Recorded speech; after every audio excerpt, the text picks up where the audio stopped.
Hello everyone, how are you? Fala pessoal, tudo bem? Eu sou o Ravi, professor de língua inglesa aqui do Escola Online. Sejam todos muito bem-vindos à nossa aula da semana 1 do primeiro ano do ensino médio regular. Nessa aula, nós vamos falar sobre os direitos humanos e o Simple Past. A nossa aula vai começar logo após a vinheta. Aproveite esse tempinho para já deixar o like no nosso vídeo, se inscrever no canal e também nos seguir nas nossas redes sociais. Assim você não perde nenhuma das novidades aqui do canal. Os links vão estar aqui na descrição. Te vejo já já!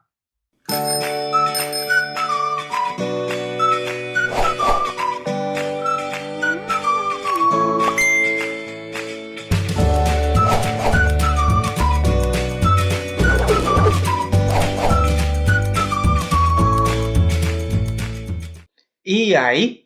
Agora que você já se inscreveu e já deixou o like no nosso vídeo, vamos para a nossa matéria. Como disse, nós vamos estudar o Simple Past. E aí, você sabe o que é o Simple Past?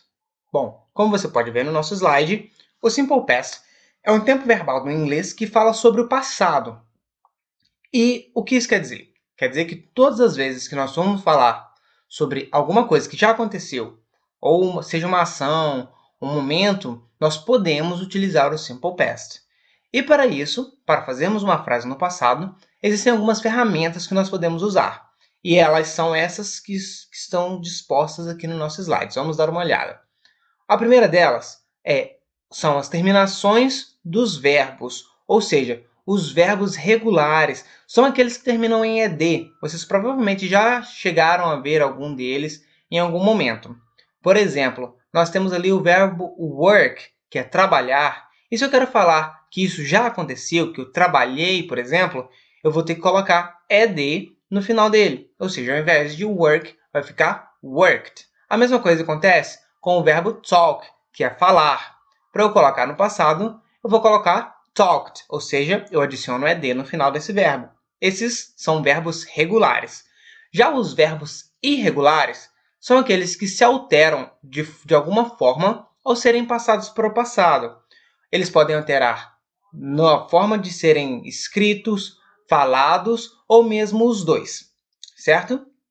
Temos como exemplo ali o go, que é o verbo ir, e no passado, se eu quiser falar, por exemplo, eu fui, eu não posso usar nem o go e nem, por exemplo, goed, porque tecnicamente não existe, uma vez que o go é um verbo irregular. Então, para eu dizer que eu fui a algum lugar, eu tenho que usar I went, certo? Eu fui, o passado de go é went. Assim como o passado de make, que é o verbo fazer, é made, certo? Eu não posso colocar o ed nesses verbos ou em qualquer outro verbo irregular, pois eles seguem uma forma diferente ao serem passados para o passado, certo? Uma outra forma e uma outra ferramenta que eu tenho são os auxiliares did e didn't, certo? Eles são usados para fazer frases negativas e interrogativas. O did é o auxiliar para perguntas, certo? Então, toda vez que eu for fazer uma pergunta no passado, eu vou colocar o did antes do sujeito e seguir com o resto da frase. Assim como, quando eu for fazer uma frase negativa, eu vou usar o didn't depois do sujeito e seguir com a frase. Tem uma observação ali importante que vocês precisam notar. Em frases negativas e interrogativas, não é preciso colocar o verbo no passado. Ou seja, não se usa nem os verbos com ed, ou seja, os verbos regulares, nem os verbos irregulares. O did já consegue passar a frase inteira para o passado. Então, o verbo ali que você vai estar conjugando no passado não tem a necessidade de vir transformado também. Ok? Vamos seguir aí. Em seguida, nós vamos ver os verbos regulares e como funcionam a maioria das regras a respeito dele. Então vamos lá. Na maioria dos verbos regulares, nós vamos simplesmente adicionar ed, ou seja, não tem uma regra além de o verbo precisar ser um verbo regular para colocar ed no final. Temos aí work, como vimos há um tempinho, que vai virar worked, que significa trabalhar, e trabalhou, ou trabalhei. Nós temos travel, que é o verbo viajar, e no passado ele vai virar traveled, certo? Com ed no final.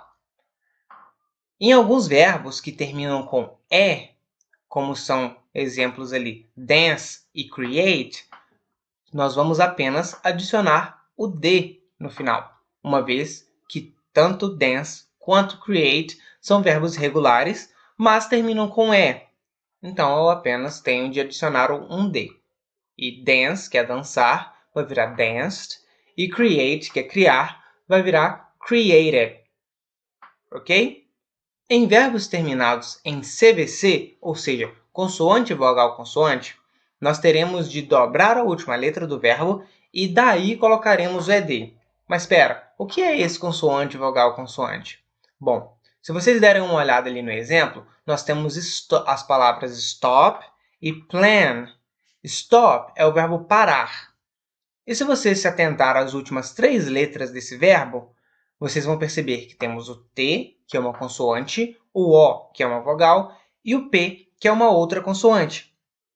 Nesse caso, para passarmos esse verbo para o passado, dobramos a última letra e então colocamos o ed. O mesmo acontece com plan, que é o verbo planejar. No passado, vamos ter que dobrar o N, pois é a última letra desse verbo que termina em CVC, e daí adicionamos o ed. Então, plan vai virar planned com 2 N's, assim como stop vira stopped com 2 P's. Ok? Em verbos terminados em consoante e y, nós removeremos o y e adicionaremos ied. Ou seja, se eu tenho um verbo e este verbo termina em uma consoante seguida de um y, ao passar para o passado, eu preciso remover esse y e adicionar ied. Vamos dar uma olhada nos exemplos aqui.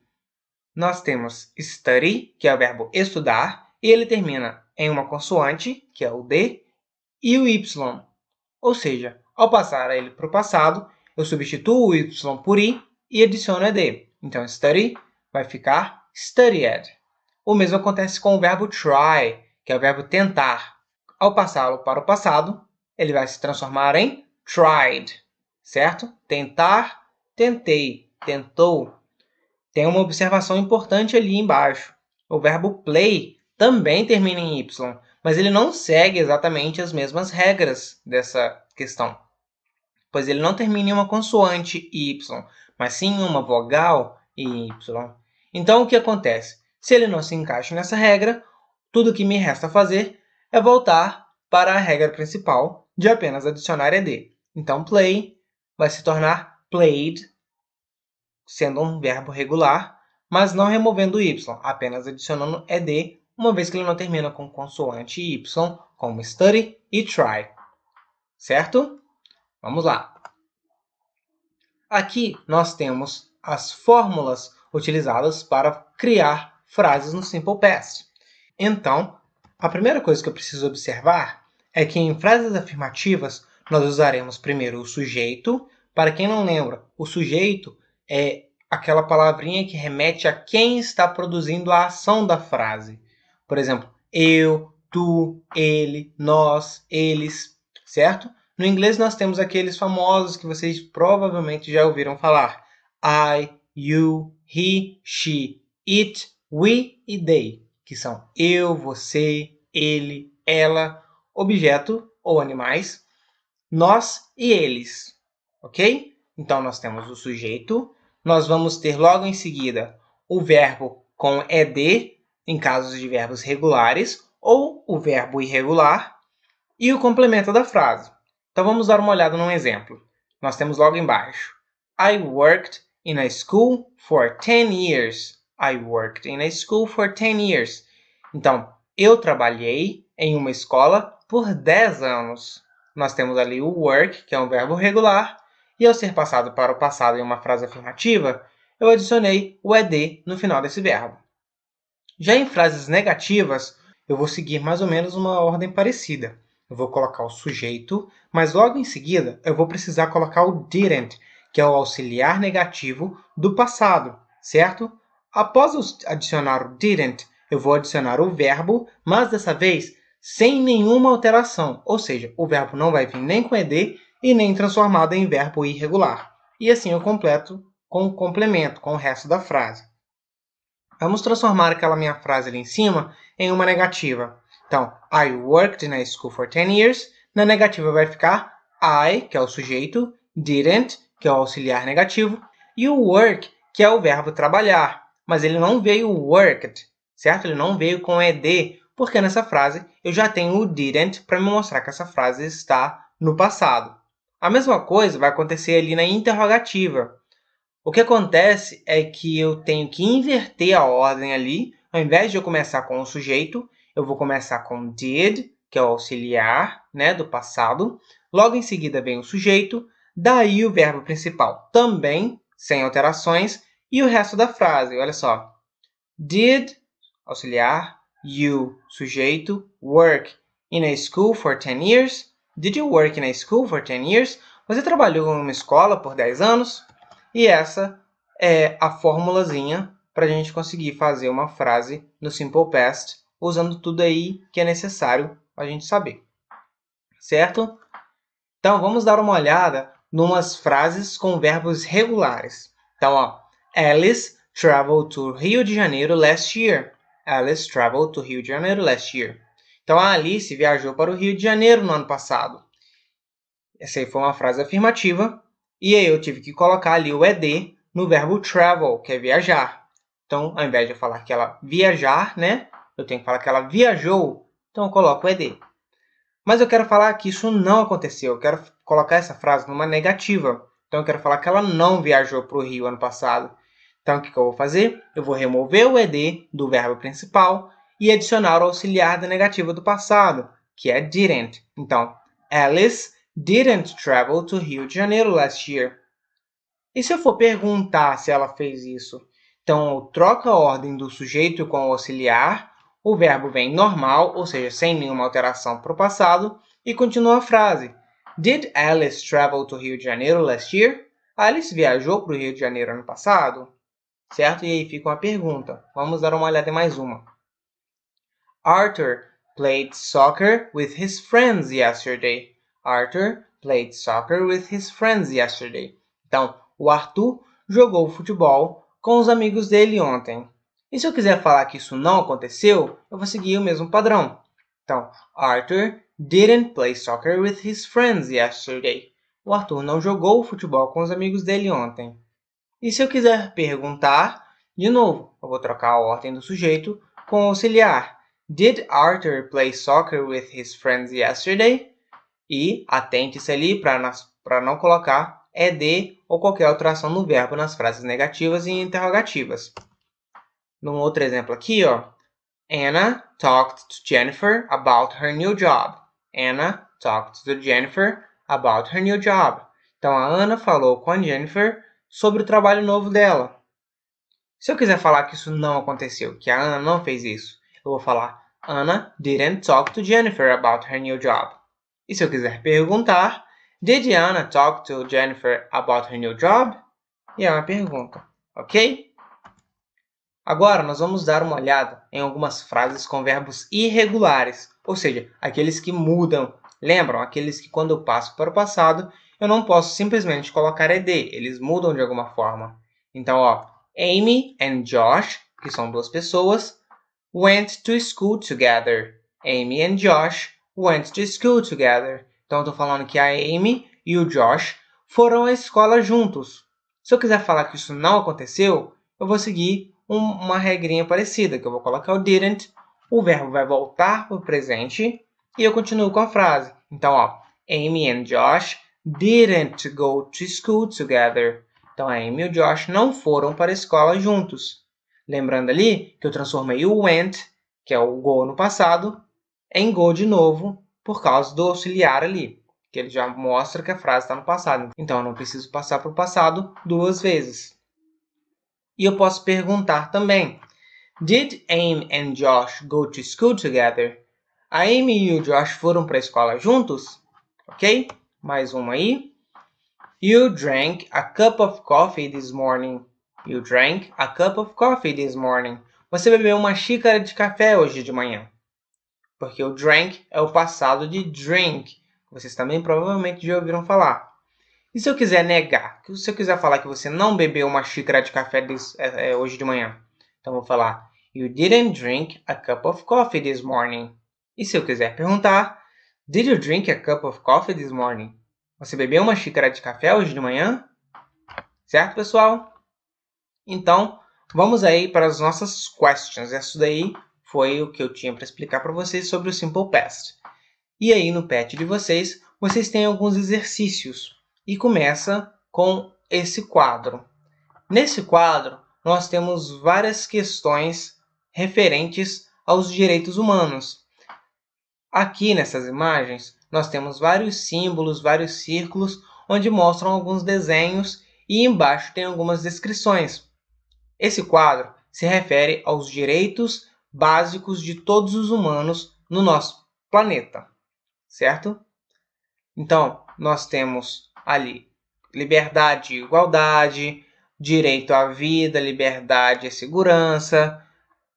Nós temos também cuidado, certo? Todas essas são necessidades básicas de todos nós. E é isso que nós vamos estar dando uma olhada agora. Só de olhar pelos desenhos, você já consegue ter pelo menos uma ideia sobre o que está acontecendo, sobre o que está se falando. Mas, para não estendermos demais a nossa aula, eu vou apenas falar sobre alguns, certo? Após esse quadro, chegamos já em algumas perguntas, e a primeira delas nos pede para que observe os símbolos acima e reflita sobre a que se refere cada um deles. Identifique os cognatos e consulte também outros materiais como dicionários e o vocabulário abaixo. Então, nós temos que observar os símbolos e pensar sobre o que cada um deles significa, certo? Nós temos ali, legal assistance, que é ajuda jurídica, né? Ajuda legal. Nós temos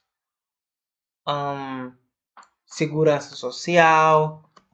Esses cognatos que são ditos ali são aquelas palavras que se parecem com outras em português, certo? Então, toda vez que eu tenho uma palavra em inglês que parece uma em português, ela acaba sendo um cognato ou um falso cognato quando é que ela parece ser uma coisa e não é, ok? No vocabulário, nós temos logo ali embaixo freedom, que é liberdade, thought, que é pensamento, ban, que é acabar ou banir também, slavery, que é escravidão, leisure, que pode ser lazer, health, que pode ser saúde, e o well-being, que é bem-estar. Logo após isso, nós temos um texto, certo? E eu vou estar lendo esse texto para vocês e vou pedir para que vocês acompanhem comigo na leitura desse texto, certo? E que vocês pensem em o que vocês entenderam dele. Então vamos lá. The devastation of World War II sparked an international desire for peace. It also encouraged the creation of a system of principles that could ensure the protection of basic human rights and dignity. Eleanor Roosevelt, the widow of President Franklin Delano Roosevelt, was one of the first American delegates to the United Nations. A longtime activist on behalf of minorities, women, workers, and refugees, Roosevelt became the chairperson of the UN Commission on Human Rights. She worked with a small group of representatives from countries around the world to define the most essential universal rights and establish them in an official document. On December 10, 1948, she urged the United Nations General Assembly to approve the Universal Declaration of Human Rights, UDHR. Então, pessoal, depois dessa leitura aí, eu vou tentar traduzir de um jeito bem rápido e tranquilo para todo mundo entender sobre o que está falando esse texto. Então, depois de toda a confusão e devastação causada pela Segunda Guerra Mundial, o planeta todo começou a desenvolver um desejo pela paz. Isso encorajou várias nações, vários locais a tentar criar um sistema de princípios que poderia garantir a proteção aos direitos humanos básicos e a dignidade do ser humano. Essa Eleanor Roosevelt, que era a viúva do presidente Franklin Delano Roosevelt, foi uma das primeiras americanas a querer participar disso, né? Ela tomou uma iniciativa.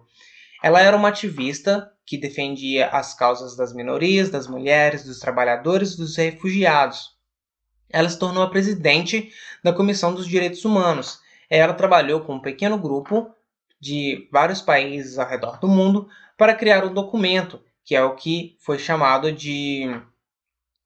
que foi o documento oficial da Declaração das Nações Unidas, que é o documento onde se declara todos os direitos que devem ser garantidos a todos os seres humanos, certo? Então vamos lá às perguntas. De acordo com o texto, quem foi Eleanor Roosevelt? E aí vocês podem responder. Eleanor Roosevelt foi uma ativista que se tornou a presidente da Organização das Nações Unidas, a ONU, certo? Qual foi a participação de Eleanor Roosevelt na Declaração dos Direitos Humanos? E aí vocês podem responder. Eleanor Roosevelt, juntamente com representantes de vários países ao redor do mundo, criou a Declaração dos Direitos Humanos, que é um documento que garante que todos os indivíduos do mundo possam desfrutar de sua liberdade e dignidade. Certo, pessoal? Tranquilo? Vamos para a próxima. Na número 4, temos lá, releia o texto, circule e faça um glossário com os verbos que aparecem no texto, listando-os na forma infinitiva, no Simple Past, que foi o que nós estudamos hoje, e sua tradução em português. E sua tradução em português, de acordo com o contexto. Observe o quadro, o exemplo embaixo, e complete-o com os outros verbos. Eu já completei aqui para ficar mais fácil e mais direto a nossa aula, e vou estar mostrando para vocês como que nós podemos completar essa tabelinha aí, ó. Então, nós temos a forma infinitiva, que é a forma em que o verbo não está conjugado. Nós temos o Simple Past, que é o passado daquele verbo, e a tradução. Então, to spark já estava lá na tabelinha do PET, e aí no passado ele vai virar sparked, e o significado vai ser provocou, ou iniciou. Nós temos to encourage, que no passado vai ficar encouraged, e vai ser encorajou ou estimulou. Nós temos o verbo to be, que vocês já devem ter ouvido falar. No passado ele vai virar was, e vai significar foi. Nós temos o verbo to become, que no passado vai virar became, e é se tornou. Nós temos to work, que vai se transformar em worked, que significa trabalhou, e to urge, no passado urged, que vai significar insistiu. Beleza? E pessoal, com isso chegamos ao final da nossa aula. Espero que vocês tenham gostado. Se vocês ficaram com alguma dúvida, não deixe de comentar aqui embaixo nos comentários do YouTube. E vai ser um prazer poder sanar quaisquer dúvidas que vocês tenham referente às nossas aulas ou aos nossos exercícios ou qualquer outra dúvida que vocês tenham a respeito do PET. Um abraço, até a próxima, bye bye!